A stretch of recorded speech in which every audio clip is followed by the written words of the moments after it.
Hey guys, how y'all doing tonight? I'm doing this video tonight for basic income artists for basic income in Toronto.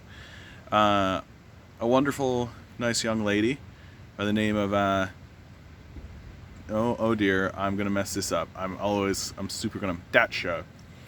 Daccia contacted me over Facebook and had a bunch of questions for me. 3 questions for me that I'm just gonna straight out try to give my thoughts on it. This is also an introduction. My name's John Sanderson. I'm a communist. I have a YouTube channel, Toy Store John. I always say Toy Story John. Toy Store John. That's because I work in a toy store. I'm a working man and I'm a communist. So,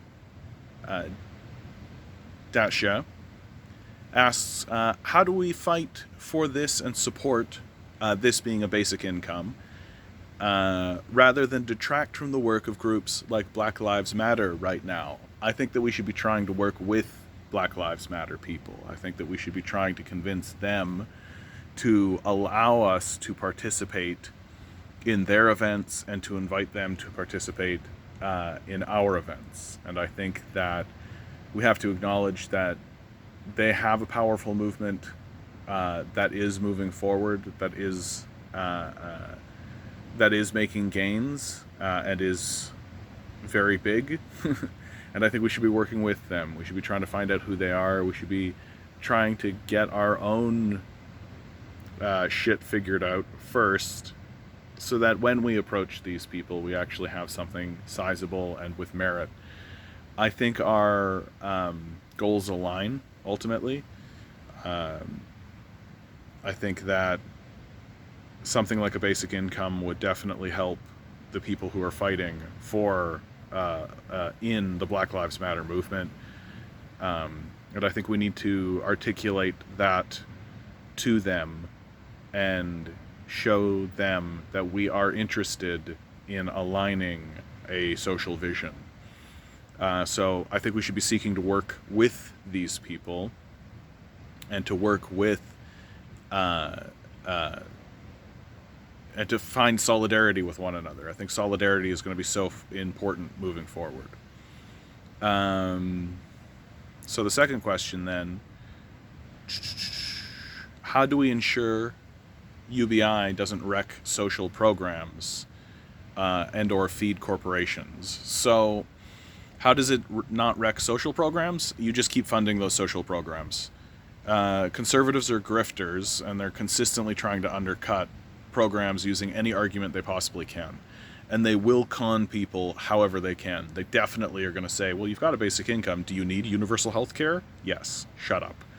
Oh, you've got a UBI. Do we need to, keep putting money towards the disabled? Yes. Shut up. We definitely just need to keep funding these social programs and not buy into the nonsense that's going to come out of the conservatives about it. And there is a lot of nonsense that's going to come out of the conservatives about it. One of the reasons I'm super happy to be starting my channel as I am, like I'm just growing, I'm just kind of getting my feet under me, is that I hope that when we finally get to the point where the conservatives are doing that, I can be a voice that will tell them to sit down and shut up, old man. Get out of here. Because, the dumb shit that they're going to say if a basic income gets passed here in Canada is just going to be absolutely insane. How do we ensure it doesn't feed corporations? Unfortunately, it is a subsidy, right? Like, whether we like it or not. This takes us into the third question, right? How do communists justify involvement in this project? I am a communist. I don't believe that capitalism is redeemable. I think that it destroys itself, and it does that naturally. The basic income is a capitalist reform. It is not a communist idea, really. It is closer to a capitalist solution, right? If capitalists are to seek solutions, which they very rarely are. So capitalism... we exist in this market, right? The market is owned by a billionaire class, right? Whether we like it or not.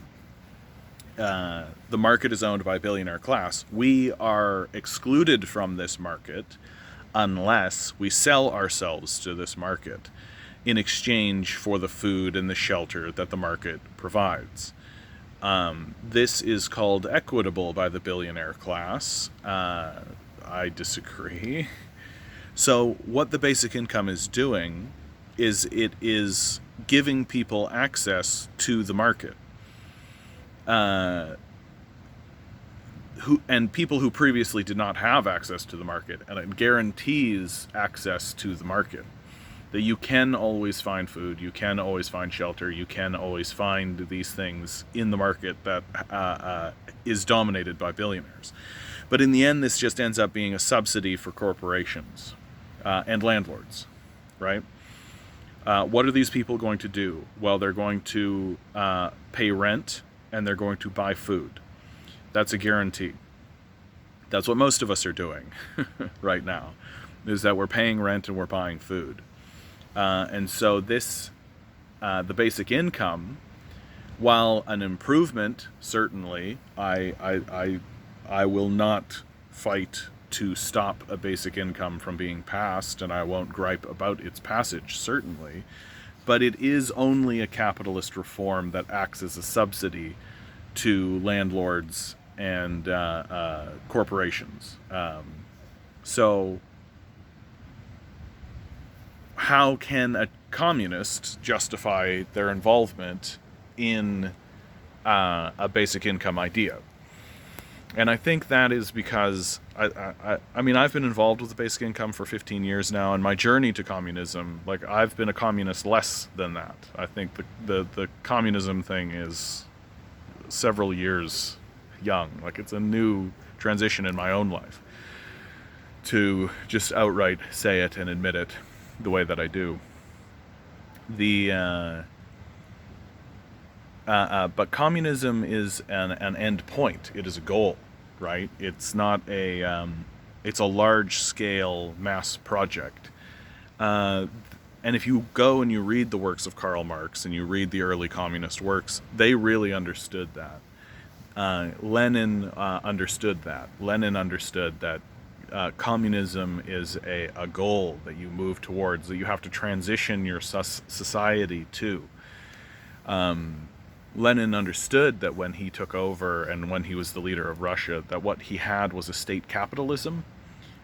He even said as much, and he knew that he was moving the country towards communism. He understood that he was going towards an idea and a goal.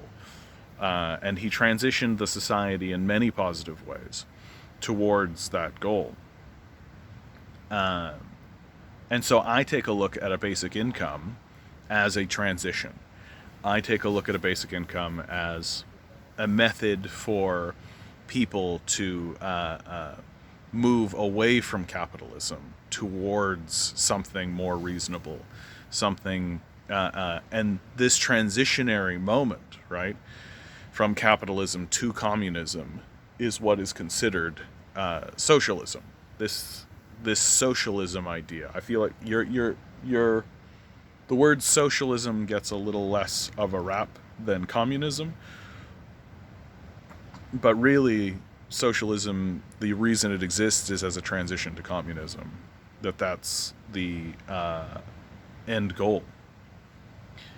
And this particular issue is actually fascinating from the communist perspective, because communism has this vision of there being no money, which that's a really interesting conversation, the no money conversation. I don't think that's very realistic. I think that was a nice idea that someone had early on. But the more we learn about humans and credit and money and how these things operate with one another, the more we realize that money is like writing, you know? You can't really get rid of writing. Like, if somebody went around and said, like, let's get rid of writing, there would definitely be a pushback, and eventually that person would lose, and people would go on and continue writing. You know, we know how to write. We're going to do that as a species. It's like an internal technology. It's something we devised and we created that comes out of us. Money is very much the same thing. And there are even people who are saying that money predates writing, that we were exchanging money amongst one another before we were writing it down. And so I feel like if you attempted to try to get rid of money, people would just use it again. That they would just create something else. They would create local currencies, local monies. I just some kind of commodity would become the local currency, even though it's really, really there's a lot of evidence that sort of shows that once you get a group of humans together, and it doesn't matter the configuration, there's some kind of credit or monetary exchange that occurs between them. There's this great story about a native tribe who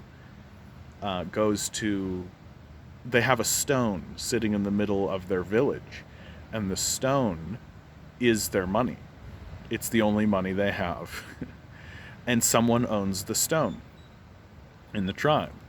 And then if someone does a favor for that person in the tribe, then they own the stone. And that there's always this idea that someone's owed a favor that's floating around within the tribe. And so and so that they can have ownership of this rock. And so this idea of exchanging a physical object, or exchanging even just an idea, money is such a ephemeral sort of thing. Now it's digitized, so it's literally just money on screen. It's just numbers on a screen. You can just create it, right? You can just create it. Just there you go. You have $100 million now. Off you go, right? And because of that sort of ephemeral nature, and so because of that kind of intangibility of what money actually is, I just don't think I can die on that hill. I just think I need to accept that money is going to be part of the human experience. We're going to have some sort of monetization. I do think our relationship to money needs to change a little bit. I think that we have reached a worship point when it comes to money. That money is not just this tool that we use, right? That's how I view it. Money is just a tool. It's like a hammer. It's like a sickle. It's like a gun. It's a tool. You pick it up, you use it for a task. And if you were to pick up a shovel, and when you started to shovel with it, it stabbed you. You go shovel and it stabs you. You'd throw that shovel away and get a new shovel. And we've reached the point now where the money is stabbing us, right? Where it's not really working out for us. And I think that the smartest thing for a communist to do is accept that money is going to be there, and to learn as much as possible about what money is, how it operates in the society, what can be done with it. Learn your tool. Money is the tool. It's the way that we communicate about exchanges with one another. It's the way that we trade with one another.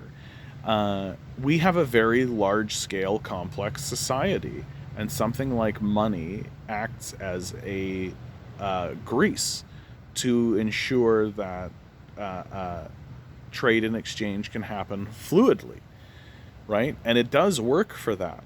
The troubles that are going on in our economy today can be exposed once you understand that money operates in the same way that blood does in the body. The Senate, when the senators wrote their letter to the Prime Minister's office saying that they support a basic income, the analogy they used was blood flowing through the body. Blood flowing through, and I think that that's exactly right. And the problem that we're experiencing right now in our society is that blood is pooling in a part of the body, right? If blood were to pool in your body, it would cause massive amounts of problems. Like, you would have to amputate limbs, you would have to remove organs, right? You would have to do something to get this blood from no longer pooling. That would be a critical problem for a body.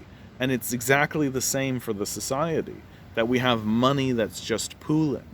It's not doing anything. It's not serving anyone. It's not helping anything. And it's causing massive, massive distortions in our society.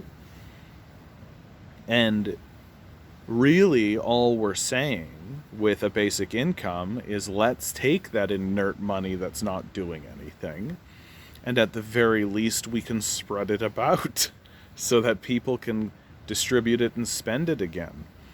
And so that these odd abstractions that occur because of this pooled wealth can cease.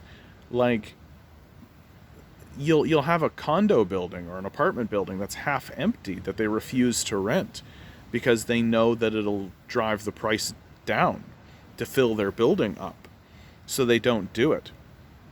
Right now we're selling properties like mad to Chinese billionaires for some reason, while people here in the city are struggling to actually find housing. Like, we've lost our minds with this kind of stuff because we've worshipped money. We don't believe it's a tool. We believe that it is power, and we believe that it is a control mechanism, because we've ascribed more power and more divinity, let's say, to it than it deserves.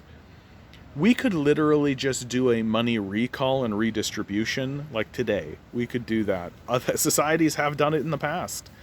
Whole societies have been built around this idea. We could do a debt jubilee every 7 years. There are societies that have done that very thing for hundreds of years.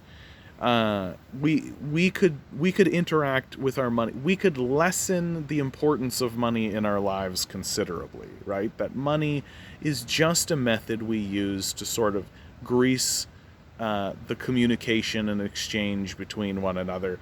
But why are we living and dying for this stuff? What are we doing? Right? And so as a communist, I look at it and say, okay, we need to at least diminish the importance of this in our lives, because many communists say we should just get rid of money altogether, and that is an end goal for them. Well, if that's the end goal for them, then lessening its importance in our lives first is the transition towards getting rid of it. And even if you believe it's important to have in our lives, to grease the wheels, so to speak, we should lessen its importance in our society anyway. Like, I feel like we're grinding away to our own deaths for this stuff that we make, that we print out of nothing. It's absurd. It's absurd. And something like a basic income can come along and really show people the absurdity of money worship. Anyway, guys, I'm at the end of my video. YouTube doesn't let me load if I go over 20 minutes. So, bye. Like, share, subscribe, send it around. Tell your friends I exist. Love you all. Good luck.